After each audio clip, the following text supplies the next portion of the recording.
सुदूर नाम के एक गांव में मोहन नाम का पहलवान रहता था। दिन भर भैंसों की देखभाल करना और उनका दूध पीना ही मोहन की दिनचर्या थी। मोहन को भैंसों का दूध पीने के अलावा कोई काम नहीं आता था। ऐसे में कुछ दिन बाद जब घर का राशन खत्म होने लगा तो महिला ने उससे कहा कि वह बाहर जाकर कुछ कमा कर लेकर आए या फिर राजा के पास जाकर खेती के लिए जमीन मांग ले ताकि वह खेती कर अपना भरण पोषण कर सके। महिला की बात सुनकर पहलवान अपने लोहे की छड़ उठाए राजमहल की ओर चल पड़ा। राजमहल के पास पहुंचने पर सभी द्वारपाल और सैनिक मोहन की काया देखकर डर से कांपने लगे। सूचना पहुंचाई कि कोई बलवान हाथ में लोहे की छड़ लिए महल की ओर बढ़ता चला आ रहा है। सूचना पाकर राजा ने तुरंत अपने मुंशी को बुलाया और उसे तत्काल पहलवान के पास जाकर आने का कारण पूछने को कहा। पहलवान मुंशी को खेती के लिए जमीन मांगने की अपनी विनती बताता है। संदेश लेकर राजा के पास पहुंचने पर राजा पहलवान को ढेर सारी जमीन देने का आदेश देता है।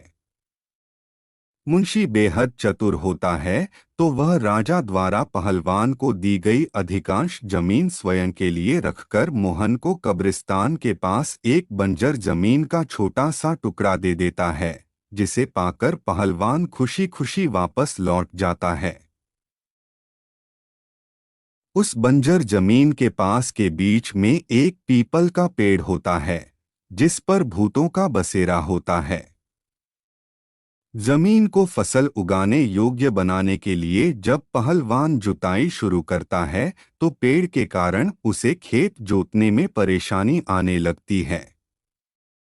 मोहन उस पेड़ को उखाड़ने की ठान लेता है और अपनी लोहे की छड़ से उस पर प्रहार करता है, जिससे करीब 150 भूत पेड़ से नीचे गिर जाते हैं और गुस्से से पहलवान की ओर लड़ने के लिए दौड़ते हैं। पहलवान अपनी छड़ से सभी भूतों के छक्के छुड़ा देता है। पहलवान से जीतना असंभव जानकर भूत मोहन के सामने पेड़ न काटने की गुजारिश करने लगे।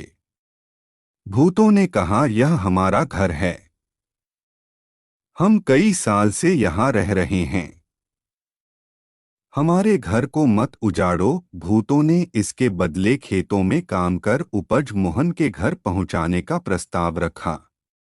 मोहन को भूतों पर दया आ जाती है और वह उनका प्रस्ताव स्वीकार कर घर चला जाता है। इसके बाद से भूत समय समय पर पहलवान के घर हर फसल पहुंचाने लगे। एक बार उन भूतों का गुरु उनसे मिलने आता है। सभी भूतों को दुबला पतला व कमजोर देखकर वह उनकी दुर्दशा का कारण पूछता है। भूतों से पूरा वृतांत सुनकर गुरु पहलवान को सबक सिखाने की ठानता है और उसके घर की ओर चल पड़ता है। भूतों का गुरु एक बिल्ली का रूप धारण कर पहलवान पर हमला करने की योजना बनाता है। उन दिनों पहलवान के घर में रोज एक बिल्ली रसोई में घुसकर सारा दूध पी जाती थी, जिससे वह काफी परेशान था।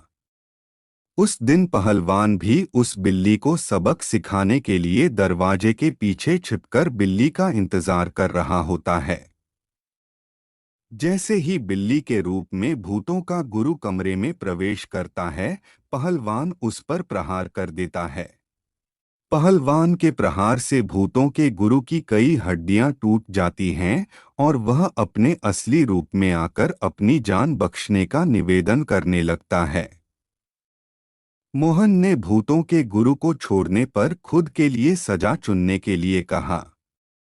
ऐसे में भूतों के गुरु ने कहा कि उसे बख्शने पर वह राशन की मात्रा दोगुनी कर देगा। भूतों के गुरु की इस बात पर कुछ देर विचार करने के बाद पहलवान उसे छोड़ देता है। पहलवान के घर से निकलकर भूतों का गुरु सीधे अपने शिष्यों के पास जाता है।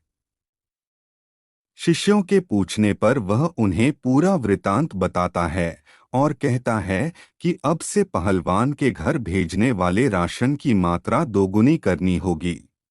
कहानी से शिक्षा: अगर आपका भाग्य बलवान हो तो विपत्तियां भी अवसर में बदल सकती हैं।